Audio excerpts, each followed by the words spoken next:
Welcome to the Unpresentable Parts podcast. My name is Tim Blake, and look who we have here, our Yes, sir. illustrious co-host, Titus Walelo. Yep, we're back. We're back. Come on. Can you We're tell back. people what Wine means? Mwine means alone, lonely, something along those lines. So it's not a very upbeat, positive name, but Walelo means up today. So let's stick to Walelo. You're the lonely one today. Yep, the lonely giant of today. That's me. Well, it's good to be back together. Yep. If some of you don't know, we haven't been able to do a podcast together. And Titus, if you want to share a little bit. Yeah. Yeah. So we are back, as Tim said. I've had a little life, like we all have life happening nonstop. But I stepped away from doing a lot of things, our podcast specifically, because my brother Joel passed away on March 23rd of this year. So March 23rd at 12:48 p.m. Central Standard Time. That's when he died. Mm. And so that's been hard, to say the least. It's been hard for me, for my parents, my siblings. It's seven of us, and so losing one is the first immediate family member that we've lost, and so it's been devastating. It was unexpected. It's been hard, but this is the part where I usually would say something positive, but there's nothing positive. It's been hard, but God, yeah, That's your unpresentable part. yep, that's my unpresentable part. It's been hard. Hello, darkness, my old friend. Mm. Come to talk to you again. Well, it'd be good for us to talk a little bit. This may be a bit of a shorter podcast for us, Right. as we're going to just catch up and kind of catch everybody up. Maybe Yep. map out a little bit of what we're going to do in the future. I think for me, unpresentably, or my unpresentable part, is there's a latent sadness. I've got a senior graduating high school, and he had his prom this weekend. My bells looking sharp. Had his queen and one of his boys right with him, and it was cool. But then all of these moments kind of flash, you Mm-hmm. know. And I've got so many pictures and videos just since he was born. And having a child, just as you know, you've got your son and daughter. Yep. What it adds to your life, it literally is indescribable. Mm. And so, you're proud, but then there's a level of sadness. Yes. And so, anyway, that's kind of where I'm at, Yep. amidst a host of other things. Right. Life keeps lifing, right? Man, listen, it keeps lifing. Life be lifing, man. It's crazy because I don't know if I shared this with the audience or everybody listening, the two people listening, but so between right before my brother passed, right before Joel died in March, like 3 weeks before that, my job told us that they were, because I'm a middle school teacher, and our job was like, yeah, we're selling the school, and we want to let you guys know now so you can start looking for work. And so that was a shocker for all of Mm, us, and so that was happening. It's still happening, if you will, but like 3 weeks after that is when my brother died. And so mm, it's like, so there's that part of it, kind of mourning, because both my wife and I work at the same school, and we both enjoy it, and it's a lot of fun. And so we hear that news, and then we're trying to process that news, and then on top of that, my brother dies. And so it's like sorrow upon sorrow, and mm. Then we have our kids asking, "Oh, what school am I going to go to next year?" What? I don't know. It's like Mm. I don't know. And it's been like that, looking for jobs where people just ghost you, man. Like these employers are brutal. Like just they just ghost you. Like even Christian institutions, man. Like it's like there's no better. Um, people people going people. Like that's the bottom line. Every Rather time. everybody know, they choose to ignore or whatever it is. Like people spend time applying to these jobs. If you're an employer listening to this, don't be like the people who ghost others. That's it. Just make sure you are kind enough to respond to people who are applying to these Mm. jobs, because we spent time applying for these jobs and they just don't respond. And it's deflating, it's discouraging, it's frustrating, it's annoying. Um, yeah, I think it's you could say, I think you could say it sucks. it's There's that passage in Hebrews 12 that says, "No discipline seems pleasant at the time, but Mm, painful." And I was like, yep, "Oh, so God, that means it sucks. That's what it yep, means." I was like, that's what "Okay, it God, means. I think God will give me a pass on that one." Yep. It's interesting. I was talking to somebody recently. They called me because I posted something on my social media, and Mm-hmm. they were like, "Hey, just want to check in." I was kind of just concerned, just checking in. I'm like, dude, you haven't called me since my brother died, and now you see this Facebook post that you makes you feel unsettled, and now you want to call me to check if I'm okay. I guess that's a good thing. I guess I got to look at it like that. But as I was talking to this person, one of the things that came up is the story of Job, and how we get a glimpse of the conversation happening in the heavenly realm. And Job is like just living his life, Mm-hmm. Yep. and then smack, like all these things start happening. um Thankfully, I'm nowhere near that degree, but grief is grief, right? And Right. we all process grief differently. um and and it feels that way. It's like, okay, God, like what are you doing? Maybe I shouldn't know the answer to that, or maybe I'm asking the wrong question. Mm-hmm. Because I was talking to my wife about it. I'm like, am I supposed to learn something from this? Like, why does it? And then she asked me the question. She said, okay, so everything that happens, is there supposed to be a lesson? And I was like, well, that's what I think. That's, but I don't know. I don't know. Like if it's supposed to be a lesson, and what am I supposed to learn from this? I have no idea. Still waiting for that lesson. Mm-hmm. So there's things that have happened over these past 4 years where um, feel like Satan is really coming after my faith, right? Like not like, oh, I don't believe in God. I absolutely believe in God, but it's kind of body blow after body blow. For those of you who watch boxing, body blows can take a lot out of you, and so it's like left, and then like like I felt like I was getting a bunch of body blows, and then my brother dies. It was like that kidney shot, like when what's this guy's name? Garcia. Ryan Garcia. Yes, that body shot that he took from oh boy, what's old boy's name? Was it Tank? Tank, from Tank. He got that bop, like, oh, and then he just dropped. All you can hear was, "Oh my God."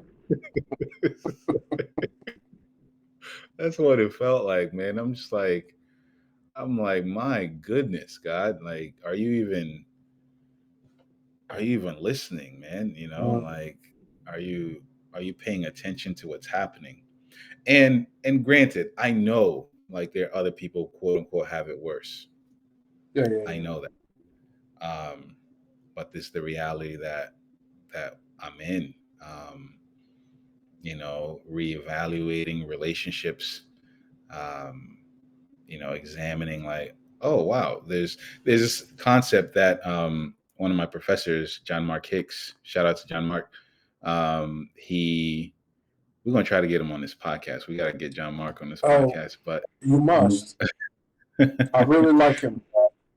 but one of the things John Mark was sharing, he hosted a Zoom call for grief, remembrance, and anniversaries. And in that, he shared about collateral beauty. We've heard of collateral damage, right? Hmm. Like, Hmm. but collateral beauty, seeing the beauty in this devastating, tragic event. And for me, that collateral beauty has been the realization of the depth of some relationships that I have. Hmm. I'm like, wow, okay, these are my people. And I knew that I married well before my brother died, but I think just seeing how my wife has been literally a rock, has been super supportive. Um, I'm like, man, I hit the lottery with that one, because like even the day that we were burying my brother, my wife was sick, and she was like, I can't make it.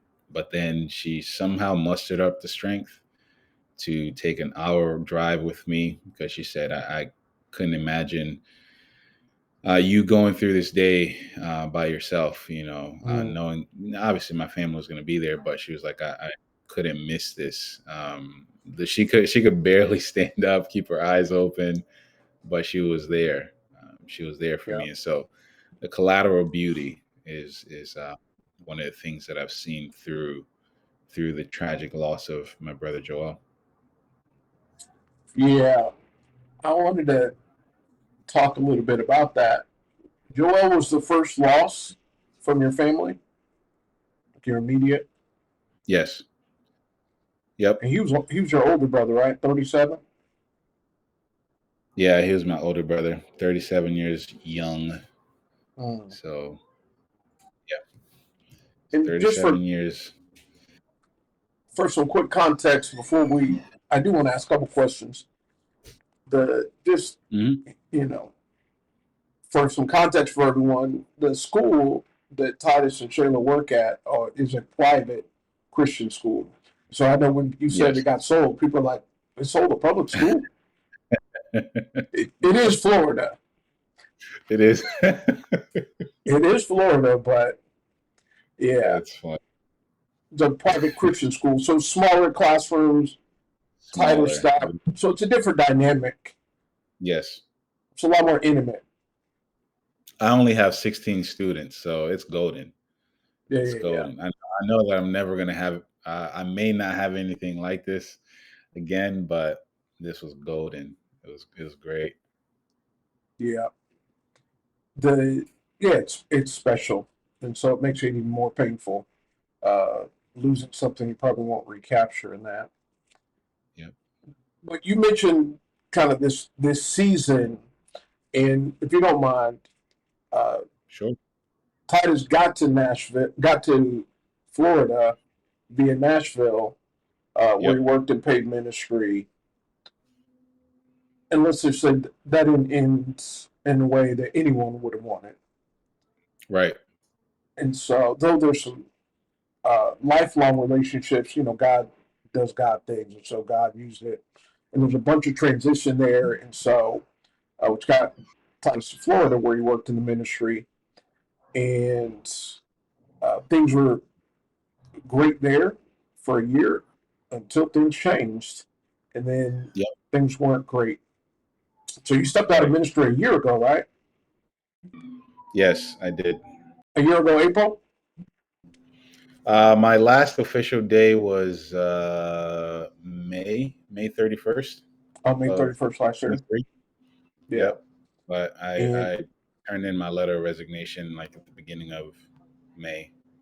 yeah, and at some point we may dive into that a bit later at another down the way. But I think Titus is an excellent minister. He's been getting 1,000 calls for jobs in ministry. I think I made one of those calls, but it it was clear he need to take a step away to teach, which is his strength. He's great with kids, and now God is that door's closing, and so it has Yep. been a lot. Yeah, it has. I think that's the difficult part to try to navigate or try to explain. Um, for you, right? You've walked with me through all of this, and then there's others like my wife and close friends who've walked with me through the different transitions. You know, um, I was talking to one of my siblings. I was like, you know, I don't put anything on anybody else. Like I'm like I take ownership for the things that I've done, and I'm like, yeah, I know that I can be hard headed. I'm saying this on record. Like I know I can be hard headed. My mom and my dad tell me that all the time. Tim has said it multiple times. African pride, It's yeah, in the blood. It's in the DNA. it's in the DNA. But you know, I think there's like it's hard to try to express the depth of transition and hurt and damage that has been done. I think I'm just now realizing some of that um, because of talking through it with therapists and friends, and just realizing like, wow, this is a lot. You know, as I was sharing with one of my siblings, how after Nashville, um, you know, I I was let go, and I was let go for because they were just moving in a different direction. My wife and I were on staff together, and she stepped down from being on staff, and the staff there wanted to hire a husband and wife, and they didn't want to just have a husband on staff by themselves, and so I was let go. They wanted to move in a different direction. And so after that, I didn't have a job when I was let go. I didn't have a job waiting in the wings, like, hey, all right, Titus, we're ready to hire you now. And so that was difficult because I have, at the time, our kids were 3 and 1, um, Mm. 3 and 1, almost 2, and we literally couldn't afford to stay in Nashville where we lived because we didn't have the money for it. And so we moved in with our friends for 3 months, like, so me, my wife, and our kids, we packed up our car and we went and stayed with our friends, Chris and Taranika, in Eads, Tennessee, for 3 months. Right. And so technically we were homeless, Mm. but we had people who love us. And, it was a man, it was a dark time. My boy Greg Russell, we were on a Zoom call. He was like, "Yo, what's that in the background?" Because Eads is like a country. So he's like, "Bro, you in Eads?" He's like, "I grew up in Eads." He's like, "What's going on?" Oh, really? I didn't know that. For a From man, East to LA. yeah, yeah. Greg Russell grew up, That's yeah, from crazy. Eads to LA. It's crazy. Um, but during that season, I was asking the same. I'm like, God, what am I supposed to learn from this?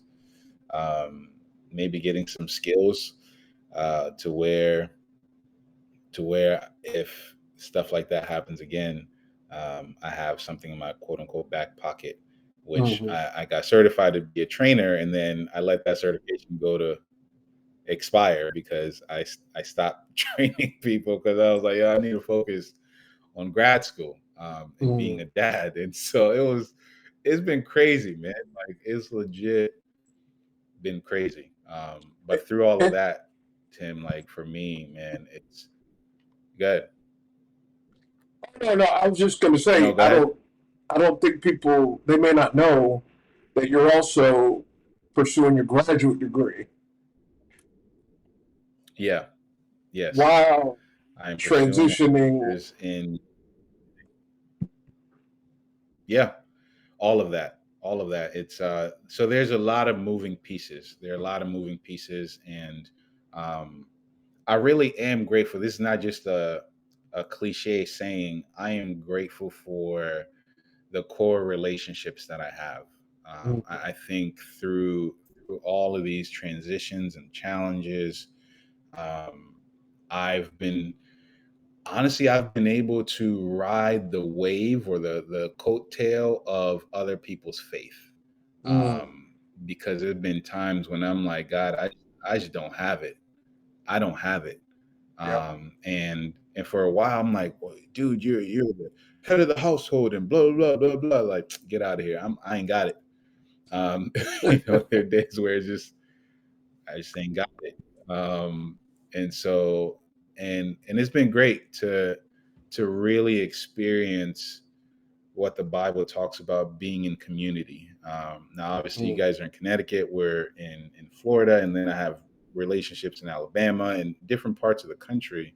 Mhm. Um, I've got bros in different area codes, but it's. I think it's Shh. really just trying to understand, trying to God bless. understand. Like, man, God's got me. He does. He does. God's got me. God's got my. Yep. Yeah. The, I forgot about the grad school. That's another reason, because during that there was a month span where Titus also needed to catch up on his grad school work because they don't stop. That doesn't stop. Nope. So, Nope. but the one thing, if I can, before I do want to ask a couple questions before we go about your brother. But something I want to let people know about paid ministry. There's a few things. It is a calling, and so though you may get a bunch of different calls. Oh, come here, come here. This will be great. You look great. You may not be called there by God, Right. and so in the same way that all money ain't good money, all jobs ain't good jobs, Yep. and it may not be where God is calling you, and so that's a tricky one. Also, the reality of working in a church and being called by God in ministry is it don't mean you're best friends with everybody. It doesn't mean you click. And Right. sometimes you got Sauls in your life because Mm, God is trying to draw the David out of you. mm. Uh, and sometimes, and we pray we never are, but sometimes we can be the Saul to Right. someone. Right. And and myself as a church leader and having staff, I'm always cognizant of like, man, I do not want to be the Saul. Uh, that's just the truth. You don't always click. God moves for different reasons to expose different things, um, and if we're faithful, He'll work it out. But I think there can be a misconception that ministry just click. We all love God. We love one another. We all love Jesus. Nah, bruh, don't work Nah. that way. Because we catch each other in different seasons, and maybe on the back end, you're like, oh man, I see what God's doing. But in the moment, it's like, nah, I need to get up out of here. So, in any case, I wanted to give some context because I do think it's important for people to understand that it's not like, oh, things went bad in Nashville, things went bad in Florida. It must be Titus. We will get into it another time, but let's Yep. just say it wasn't just Titus. So, okay. Uh, so you lost your brother. I knew your brother Joel. And if I can, if you don't mind me sharing, Go ahead. I always say you can tell a lot about a person by the people who show up and the people they share when they pass away. Every time. And the wide spectrum of people that came and shared And there was a common theme of heart and love and gentleness and a desire uh, for everyone to be doing well, Mm-hmm. and the care and concern that Joel had. It was remarkable. Right. Um, and I think, and I'll just share, I think, and again, I had this with your brother. He'd be up every once in a while. Hey, Tim, just checking in. How's the church? I got to get up there to see you. Yep. And when I would go down to the Southern Connecticut church in Hartford in Southern Connecticut, we're about 45 minutes to an hour away. And I would see him, he'd ride with Lewis, and I didn't know Omar, a brother Mm-hmm. who's with us now. He's like, oh, I love Joel. I used to get him right to church. We said the Bible. And, he showed up. And seeing Scott Benoit, seeing the people that showed up, you just saw the impact. And it always is difficult because I'm just going to be honest. Whenever someone, just a great person, passes, I'm like, God, I got about a million people you could take. Like, I got a million. Like, I got names, lists, reasons. Like, take them. Yep. Um, and so, obviously, I'm sure God, I may be on somebody else's list. So, like, I'm probably on somebody's list too. They're like, God, you take him. But no, I think it's difficult when it is just someone extraordinary. And so your brother, he had an accident. Because I know people mention, and if you don't want to Yeah. talk about it, we don't got to talk about it. Nah, he didn't have an accident per se. Just life stuff that's happened um, throughout his life. He got sick when he was 19, and so you know that's that was with him. He carried that until the day he died. Mm, okay. Yep.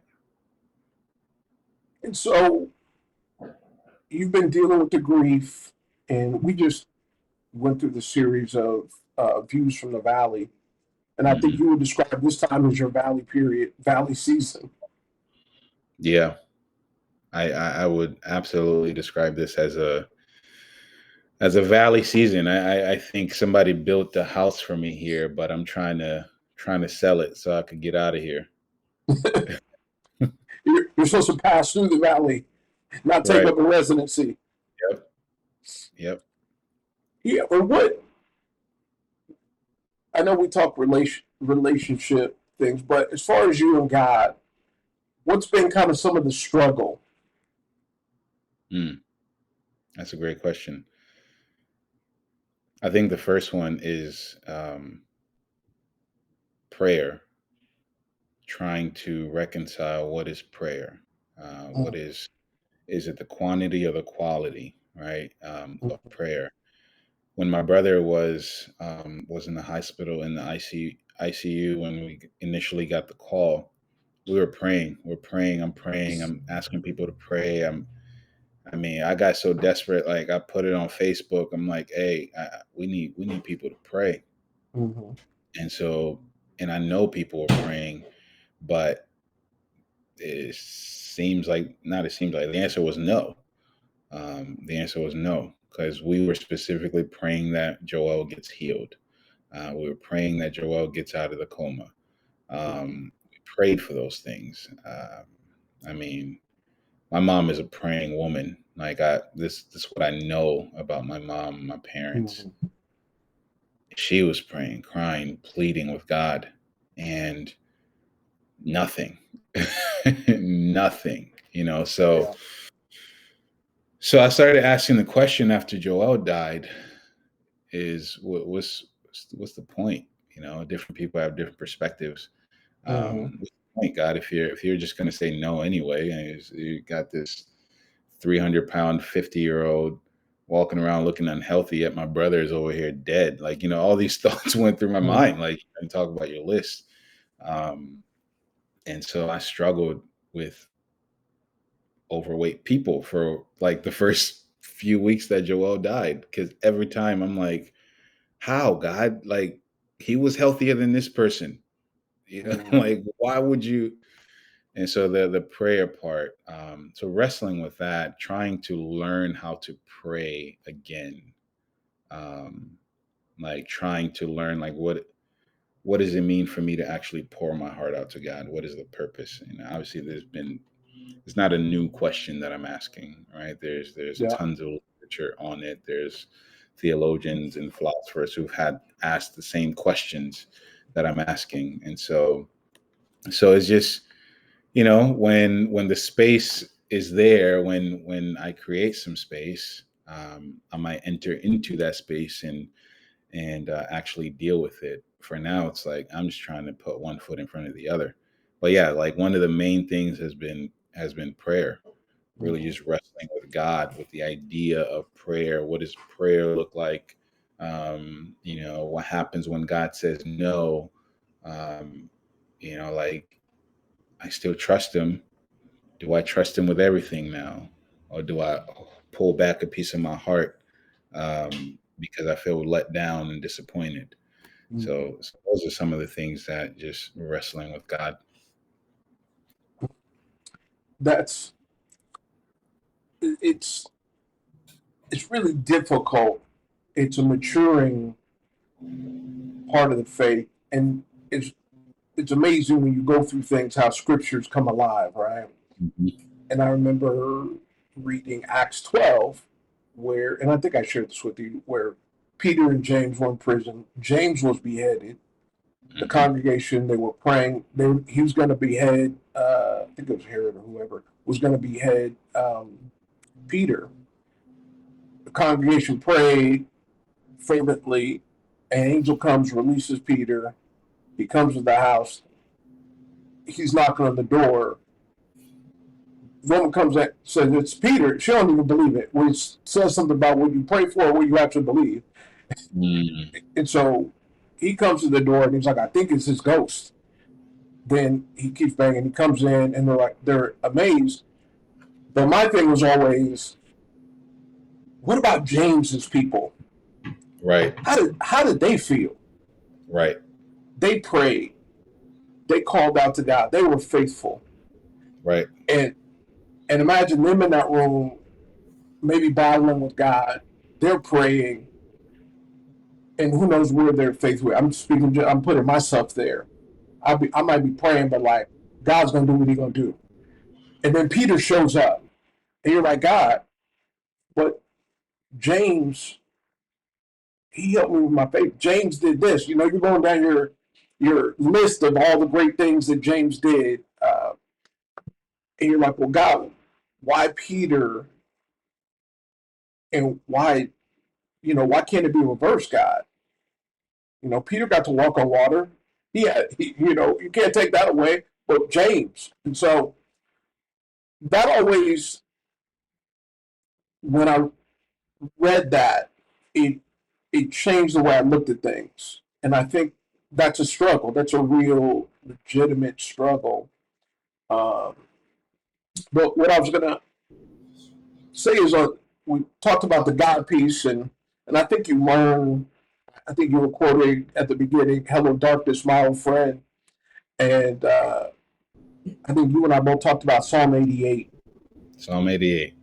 which was transformative for me because it ends as it is. What did you read? The It ends, darkness. hello, darkness. Yes. Let me actually, if it's okay, I think we have a Go little for it. bit of time. Let me just read it Yep. because I'm going to read the New Living Translation just to help with communicating the depth Mm-hmm. um, of the text. Yeah. Verse 1, Psalm 88. O Lord, God of my salvation, I cry out to you by day, I come to you at night. Now hear my prayer, listen to my cry. For my life is full of troubles and death draws near. I am as good as dead, like a strong man with no strength left. They have left me among the dead, and I lie like a corpse in the grave. I am forgotten, cut off from your care. You have thrown me into the lowest pit, into the darkest depth. Your anger weighs me down with wave after wave. You have engulfed me. You have driven my friends away by making me repulsive to them. I am in a trap with no way of escape. My eyes are blinded by my tears. Each day I beg for your help, O Lord. I lift my hands to you for mercy. Are your wonderful deeds of any use to the dead? Do the dead rise up and praise you? Can those in the grave declare your unfailing love? Can they proclaim your faithfulness in the place of destruction? Can the darkness speak of your wonderful deeds? Can anyone in the land of forgetfulness talk about your righteousness? O Lord, I cry out to you. I will keep on pleading day by day. O Lord, why do you reject me? Why do you turn your face from me?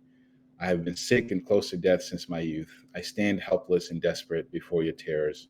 Your fierce anger has overwhelmed me. Your terrors have paralyzed me. They swirl around me like a like floodwaters all day long. They have engulfed me completely. You have taken away my companions and loved ones. Darkness is my closest friend. Psalm 88. Yeah, that And song. so, Oh, sorry. it ends with right.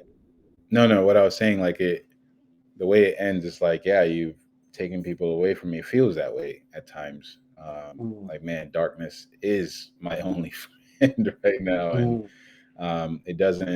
it doesn't always feel, you feel like you're crazy because one minute you're okay, and then next minute you're mm, crying, and then next minute you're fine, and then next minute you're angry, and then it's like all these different emotions happening mm. at the same time, and then you're trying to find a job. It's like all of that. um And, and your kids need your attention and your presence. yes, yes, they need you to be available, they need me to be present. Yeah. And so trying to play and be engaged and be alert and be present for them, right? So there's all of that. There's all of that. Yeah. The song for me, it changed me because again, when I became a Christian at 19, not familiar with the faith again, I'm my only church experience. And so in our church, our fellowship at the time was everything is awesome, everything's happy all the time. If you're not happy, it's because you're not praying long enough, not reading enough, you're not sharing your faith enough. You're too self focused, you're navel gazing, you're not grateful. Get out and share your faith. Do something. And you'll be better. And, I can't ever remember anybody ever reading this passage, let alone preaching it. But as time went on and I began to experience losses, and I remember reading this and I was like, oh my gosh, like it was fine to have this type of prayer where it ends in God, I'm just out here. I'm alone. Like you turned your face from me. Uh, all this stuff that we feel, right? You don't Right. bless me. You've taken things away from me, and I'm just here. Um, and I forgot if I don't know if it's Timothy Keller that describes it as there's an outer darkness where things are crazy around us on the outside, but then there's an inner darkness, which the psalmist he's that inner darkness, and he kind of puts it all together where Jesus felt that at the cross, that outer darkness and that inner darkness, like everything is gone, that weight. So in any case, for me, it gave me such encouragement, and battling with depression and all that, and so it's like, oh, it's okay to not be okay. Hmm. Yeah, and that's I think is key to just remember, like, it's okay to not be okay, because I've felt at times. And then on top of that, I'm a teacher, right? I'm a middle school teacher, so having to go into work, making sure I'm okay, like doing self evaluation, self check ins, to make sure that I'm able to be present for my students, because they didn't ask for any of this. Like they didn't ask for me to be their teacher. They didn't Mm-hmm. say like, oh, you're gonna go through a lot. But they're there. Their parents entrusted me and my co-teacher to teach them, and so I take that very seriously. And so, having to navigate all of that, like it's an emotional roller coaster. It's been an emotional roller coaster, um, and I am getting to a spot where it's like, yeah, like today's a good day, but I'm not okay. Like, I'm not Yep. okay. But I think just trusting God in all of this, and leaning into Him. Like, yeah, I have been trying to learn how to pray again. It sounds odd to say that, but Mm. I'm trying to learn how to actually engage with God, pour out my heart to Him, and wrestle with Him. Because I had a couple nights where I've gone to the beach, and I've had some conversations with God, and so have had to communicate with Him what I'm thinking and feeling. Mm. Kind of a co-part of that. I know I said I was able to sit on that Zoom call with John Mark Hicks, and uh, a couple of really interesting things that came out of that. But I know one of the conversation parts is how we deal with people when they're grieving or when they're in grief, and when they're mourning or having a loss. And it is our general tendency to what? Make everybody feel Try to good, make it better. Yeah, try to make things better. Yeah. try to make it better, which is some of the worst. And I think you shared, there are two parts of the people thing that I want to get with you before we close out. If you're talking to people, well, you are talking to people, what would you tell them? Like three things not to do with the grieving person. Three things. I know for me, I wish the first thing is don't ask them what they need. Um, because I've had so many people just assume people are going to need food and money. Assume Yeah. that there's a need for food and money. Because I had people saying like, "Hey, what can we do? Just let us know, and we want to help." That's encouraging, like they're thinking that way, but at the same time, I'm not in a space to think about my needs right now. Mm-hmm. I can't process what's happening around me, and I'm not in a space to tell you what I need. So yeah, and it's not saying like be a mind reader. Yeah, yeah. Even use the relationships around that person. If the person is saying I don't know what I need, call a spouse, call a best friend that they have, call a close family member, like interact with people around them, because that person themselves may not necessarily know um, what they need in the moment. So that would be one. Don't ask them what they need. Like just assume that they need food, Mm-hmm. and assume that they probably need finances. And so that's the first one. I think second one, I would say, at least for me, I wish that people didn't tell me he's in a better place. That was not helpful. That has not been helpful, Mm-hmm. because a lot of people have said, he's in a better place. He's in a better place. He's in a better place, and be strong. He's in a better place. Be strong. He's in a better place. Be strong. How do you know that he's in a better place? You don't know that. You've never been to that place to come back and tell me that he's in a better place. So stop it. Like, you don't know that. You don't know where Mm-hmm. they are. And so, yeah, I wish people would stop saying that phrase. They're in a better place. They're in a Mm-hmm. better place, and be strong. I don't have to be strong. I just lost a loved one. Why do I have to be strong in this moment?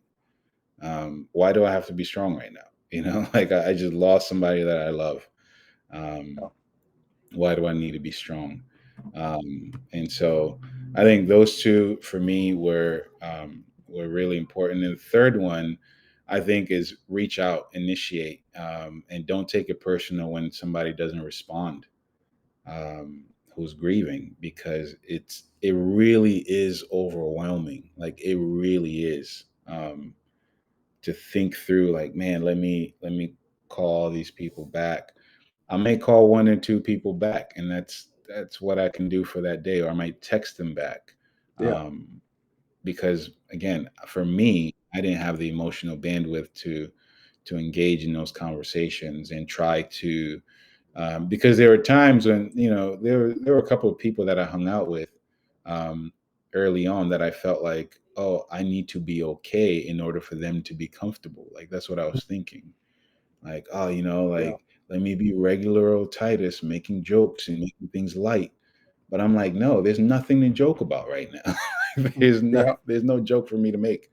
I just buried my brother, so, um, yeah. And people mean well, but people have said some really dumb things, um, unkind things. So, Yeah. yeah, It- yeah. that's And it. and I'm glad you said that. You understand the heart is people, you know, they want to help, but it's and that Hmm. and that call we were on. I can't remember the woman's name. I think she was from Nashville, but she said something very interesting. She said, in the West, in America in particular, uh, we're they used to bury people, or people used to die at home. They Hmm. used to die in the homes, and then they would have to go and bury them. And over the past century plus, uh, we're divorced from it. We have hospitals, funeral homes, all these things to keep death away from us. Where literally a lot of cultures around the world is so personal, and so you go, you sit, you mourn, you wail, and our culture doesn't really allow for that now. And so people are very uncomfortable with pain, suffering, death. Uh, and there's a whole, actually, there's whole industries built. Most of our commercial stuff is built on, oh, everything's good. Target, Hmm. K-Bar. It's not about death, suffering, or pain, which is life. And so when people experience it, they just don't know how to act. Um, Mm. the Yeah, so she just mentioned that, and I thought that was fascinating. I was like, yeah, true, we don't. Um, and so for me, I think I've experienced a lot of loss over the past 20 Mm. years, and so Yeah. um, it's and you deal with it differently. Different losses hit differently at different times. My father Mm. was one thing. My mom was sudden, and I talked to her. I was the last person to talk to her, I believe, and then she had heart failure, and it was complicated. Um, she died in 2016, and I didn't fully work through it, and didn't give myself the space, even in prayers. I felt like I didn't have the energy; it was too painful till what last August. And I just broke down. Mm. So yeah. Wow. Um, so one last thing on the people front, on the church front, you mentioned earlier that Yeah. you had a long Facebook post that garnered some attention. If you were to share with, let's say, ministry staff and elders or shepherds within a congregation, if you were to give them some input on how to handle people that are mourning, it could be one thing. Mm. Yeah. I think, the gift of presence. Um, the gift of presence. We've heard this saying, and we've heard people, um, talk about people being present. Like Job's friends, I mentioned Job earlier. The, in my opinion, the only good thing that they did was when they showed up and were quiet for 7 days Mm. with Job. But they were present, they were available, they were there.